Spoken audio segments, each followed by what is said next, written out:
Hello friends, mister CO की रिवर्थ vibe episode 50।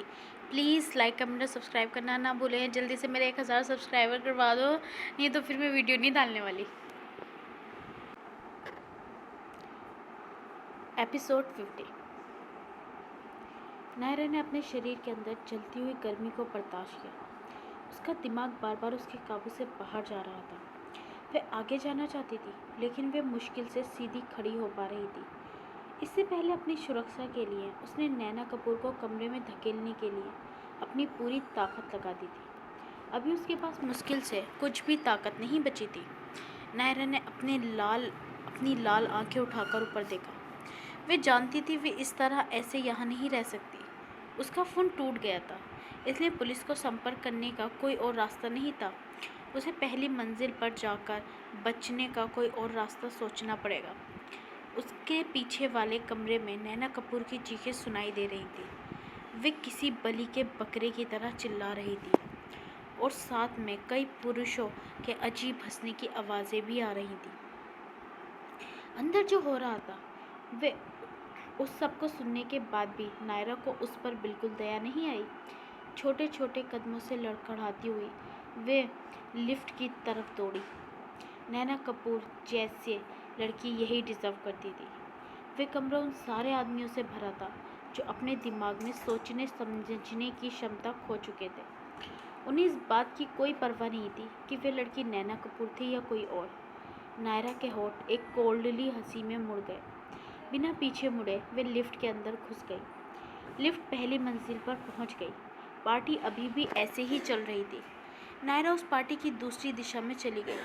Corridor के पास वे किसी और दूसरे एग्जिट को ढूंढने का प्रयास करने लगी। उसके पैर नरम लग रहे थे। उसका चलना मुश्किल हो रहा था।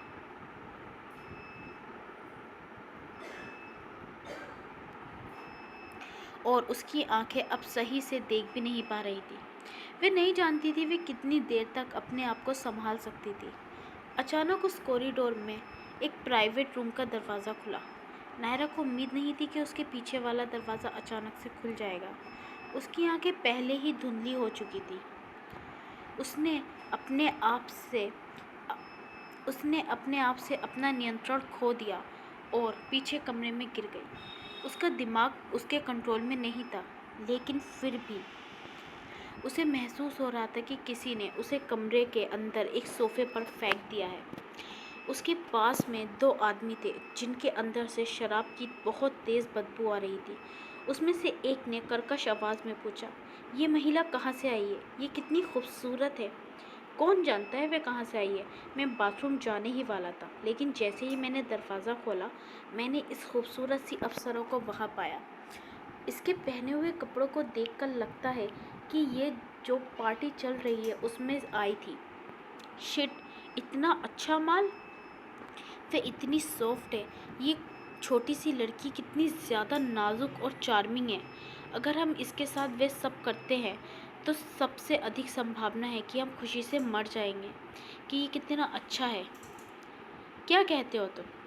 क्या उसने बहुत ज़्यादा पी ली है या फिर किसी ने उसकी ड्रिंक में कुछ मिलाया है?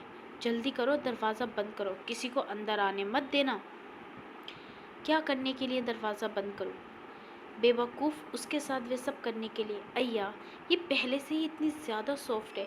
अगर हम इसके साथ वे नहीं करते तो फिर हम किसी बेवकूफ़ से कम नहीं हैं। जल्दी जाओ। नायरा उनकी आवाज़ सुन रही थी। वे अपनी आंखें खोलने की पूरी कोशिश कर रही थी। वे केवल दो अजनबियों के चेहरे देख सकती थी। उनके चेहरे पर दरिंदगी साफ नज़र आ रही थी।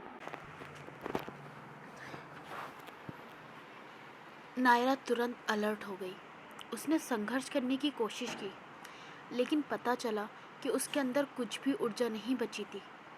जैसे ही उसने बैठने की कोशिश की, एक आदमी ने उसे ज़बरदस्ती पकड़ लिया। पार्टी के अंदर लोग इतने तेज़ संगीत के साथ जुए और शराब को आसानी से पी रहे थे। मयंक श्रीवास्तव कुछ चिंतित महसूस करते हुए पार्टी से बाहर निकल आया।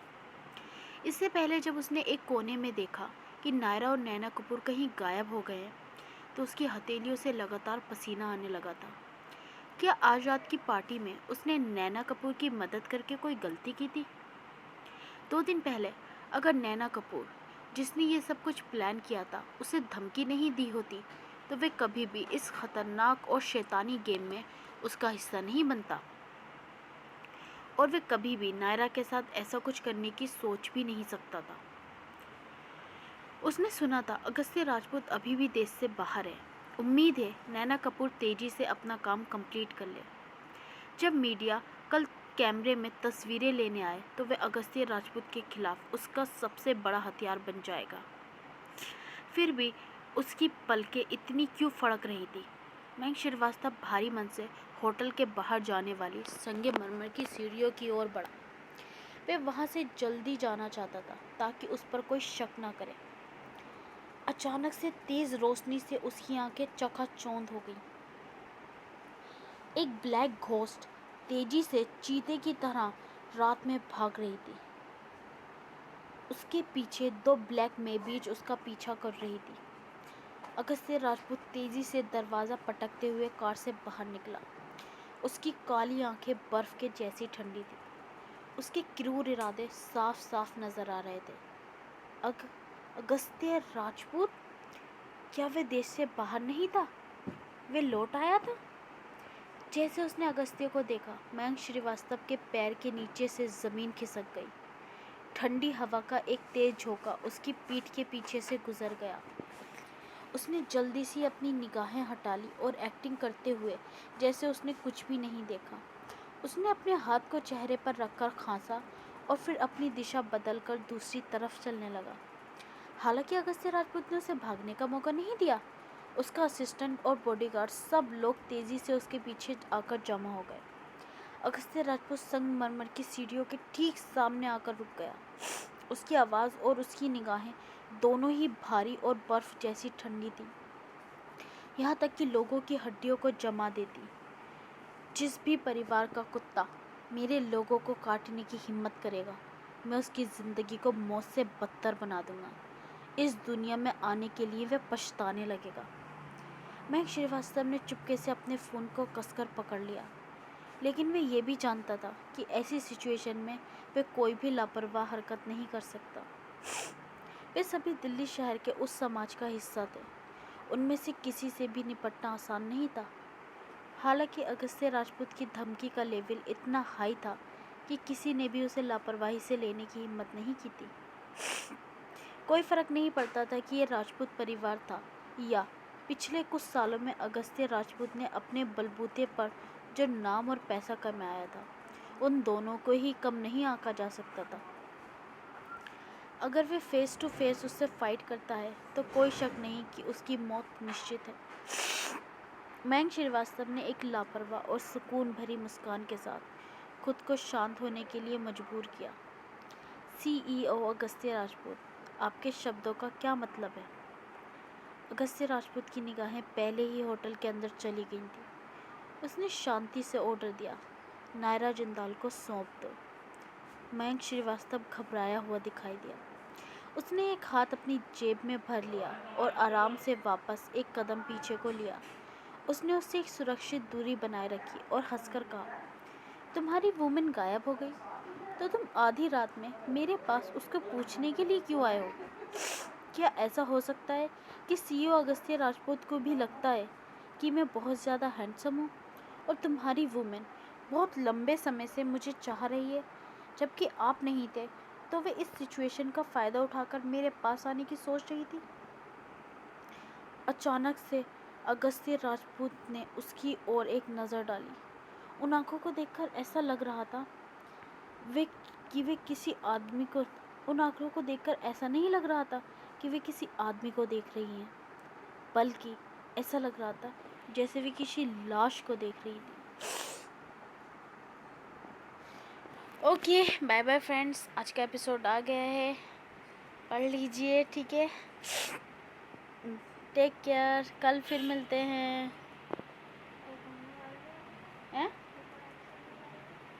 हाँ, मैं कोशिश करूँगी कि सेकंड एपिसोड भी मैं आज डाल दूँ, मगर मैं पक्का गारंटी नहीं ले सकती, क्योंकि 2 घंटे लगेंगे लगभग, तो अगर पॉसिबल हो पाया तो मैं डाल दूँगी, अदरवाइज़ सॉरी आज के लिए भी, ठीक है? कल मिलते हैं, बाय।